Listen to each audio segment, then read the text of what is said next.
Expiry date முடிஞ்ச biscuit சாப்பிட்டோம்னா அது நம்ம உடம்புக்கு என்ன பண்ணா நல்ல கேள்வி கேட்டுட்டாங்க. அருமையான கேள்வி. அதுதான் என்ன பண்ணுவேன்,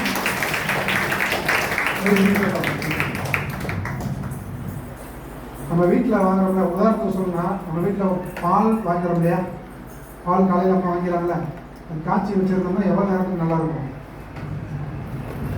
எவ்வளோ நேரத்துக்கு நல்லாயிருக்கும்? ஒரு மணி நேரமோ 2 மணி நேரமோ 3 மணி நேரமோ நல்லாயிருக்கும். அது நம்ம வச்சிருக்க கண்டிஷனை பொறுத்து. சரியா? அதே இது ஃப்ரிட்ஜுக்குள்ள தூக்கி வச்சுட்டோம்னா என்ன இருக்கும்? கூட கொஞ்சம் நேரம் ஆகும். இந்த பால் அதுக்கப்புறம் வெளியில் வச்சுருக்க பால் என்ன ஆகும்? புளிச்சு போயிருக்குல்ல. இந்த கெட்டு போகிற டயத்தில் இருக்கிறது புளிச்சு போகிற டயத்தில் இருக்கிற சாப்பிட்டோம்னா நமக்கு என்ன ஆகும்? என்ன இருக்கும்?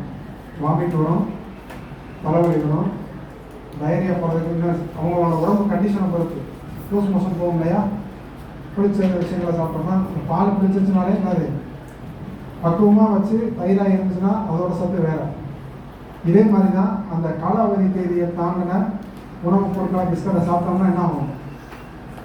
வாமிட்டிங் வரலாம், காய்ச்சல் வரலாம், ஃபுட் பாய்சன் சொல்லுவோம். சரியா? ஃபுட் பாய்சன், இந்த உணவு என்னாச்சு, விஷம் ஆயிடுச்சுன்னு சொல்கிறது.